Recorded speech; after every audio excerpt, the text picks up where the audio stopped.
السلام علیکم ویورز، میں ہوں زاہد تنوڑی ایڈوکیٹ۔ آپ دیکھ رہے ہیں law and the lawyer. Public prosecutor کون ہوتا ہے؟ پبلک پراسیکیوٹر کون اپوائنٹ کرتا ہے؟ پبلک پراسیکیوٹر کس کی نمائندگی کرتا ہے؟ پبلک پراسیکیوٹر کی بنیادی ذمہ داریاں کیا ہوتی ہیں؟ کیا پبلک پراسیکیوٹر کو کسی مقدمے میں شامل کیے بغیر اس مقدمے کی کارروائی آگے چل سکتی ہے؟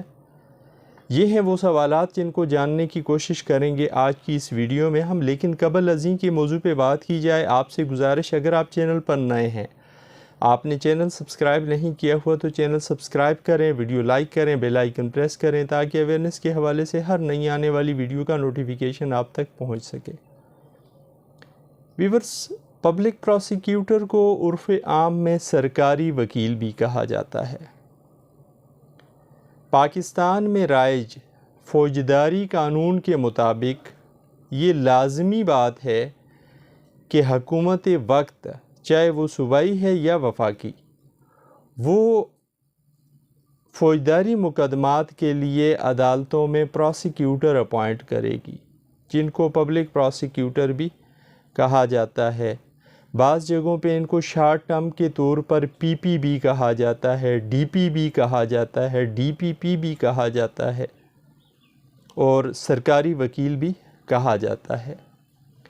اب پبلک پراسیکیوٹر کی ذمہ داریوں میں دو قسم کی ذمہ داریاں ہوتی ہیں۔ ایک پبلک پراسیکیوٹر کی ذمہ داری ہوتی ہے انویسٹیگیشن کے حوالے سے آفس ورک کے طور پر، اور دوسری ہوتی ہے کورٹ میں پروسیڈنگ کنڈکٹ کرنے کے حوالے سے۔ کسی مقدمے کے دوران عدالت کی عدالتی کارروائی میں معاون کے کردار کے طور پر بھی پراسیکیوٹر اپنا کردار ادا کرتا ہے۔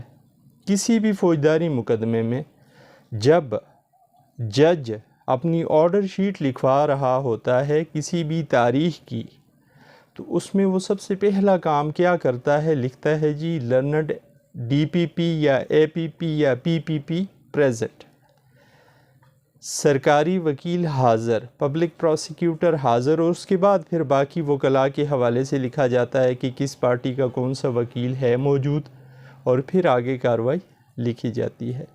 عدالت میں جتنی بھی کارروائیاں ہوتی ہیں فوجداری مقدمے میں، وہ پبلک پراسیکیوٹر کی معاونت سے ہوتی ہیں ریکارڈ کے مطابق۔ پبلک پراسیکیوٹر اپوائنٹ کرتی ہے گورنمنٹ۔ پبلک پراسیکیوٹر نمائندگی کرتا ہے ہمیشہ مدعی پارٹی کی۔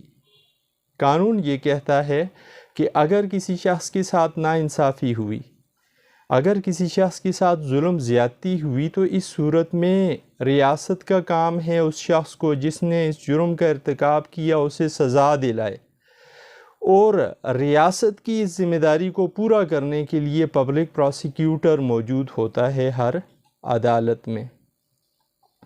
اب اگر پبلک پراسیکیوٹر موجود ہے تو پھر لوگ اپنا وکیل کیوں کرتے ہیں؟ یہ ایک الگ بحث ہے، اس پر نیکسٹ ویڈیو میں بات کریں گے۔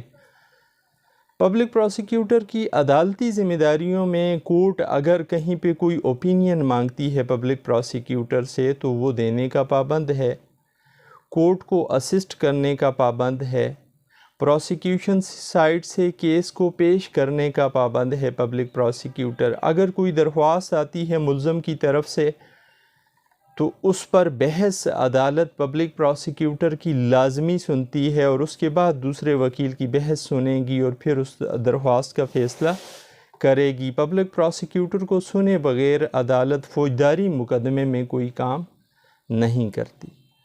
پبلک پراسیکیوٹر کا دوسرا کام تفتیش کی سرپرستی کرنا۔ پولیس کا کام ہوتا ہے کسی بھی مقدمے کی انویسٹیگیشن کرنا، اور پبلک پراسیکیوٹر پولیس کو گائیڈ کر رہا ہوتا ہے۔ اسی لیے جب پولیس اپنی تفتیش مکمل کر کے یا بعض اوقات نامکمل تفتیش چالان کی صورت لے کے آتی ہے پراسیکیوٹر کے پاس، تو پراسیکیوٹر اسے چیک کرتا ہے کہاں کہاں غلطیاں ہیں، ڈاکومنٹس کس ترتیب سے لگے ہوئے ہیں، ان کو درست کرنے کی ضرورت ہے۔ وہ ساری رہنمائی پبلک پراسیکیوٹر کرتا ہے پولیس کے تفتیشی افسر کی۔ یہ پراسیکیوٹر کی ذمہ داری میں آتی ہے یہ بات، اور کہیں پہ اگر پولیس کو کسی مشورے کی ضرورت ہے، تفتیشی افسر کو تفتیش کے دوران کہیں لیگل اوپینین کی ضرورت ہے، رائے لینے کی ضرورت ہے، کہیں پہ اپنا کنسیپٹ کلیئر کرنے کی ضرورت ہے قانونی نقطے کے حوالے سے کسی معاملے میں، تو وہ پھر پبلک پراسیکیوٹر سے رابطہ کرے گا اور پبلک پراسیکیوٹر سے وہ مشورہ لے سکتا ہے اس بابت، اور پبلک پراسیکیوٹر اسے مشورہ دینے کا پابند ہے۔ اب جو چالان کورٹ میں آتا ہے، کسی بھی تفتیش کو مکمل ہونے کے بعد تفتیشی افسر اپنی تفتیش مکمل کر لیتا ہے، انویسٹیگیشن مکمل کر لیتا ہے، پھر وہ مکمل چالان پیش کرتا ہے عدالت میں۔ سیکشن 173 CRPC کے تحت مکمل چالان جب عدالت میں آتا ہے تو یہ پبلک پراسیکیوٹر کی اپروول کے بعد آتا ہے۔ اگر پبلک پراسیکیوٹر اپروو کرے گا اس چالان کو کہ ٹھیک ہے یہ چالان مکمل ہے اور اس میں ہر چیز ترتیب سے لگی ہوئی ہے، لہٰذا اس کو عدالت میں پیش کیا جائے، تو تب وہ پیش ہو سکے گا۔ اگر پبلک پراسیکیوٹر اس چالان پہ اعتراض لگا دے تو پولیس کبھی بھی وہ چالان عدالت میں جمع نہیں کرا سکتی۔ تفتیش کے حوالے سے بھی بڑا اہم کردار ہے پبلک پراسیکیوٹر کا، اور عدالت میں عدالتی کارروائی کے حوالے سے بھی عدالت میں سرکار کی نمائندگی کے حوالے سے بھی بڑا اہم کردار ہے پبلک پراسیکیوٹر کا۔ اب پبلک پراسیکیوٹر کی پوسٹ بنانے کا یا یہ ذمہ داری کسی کو دینے کا مقصد کیا ہے؟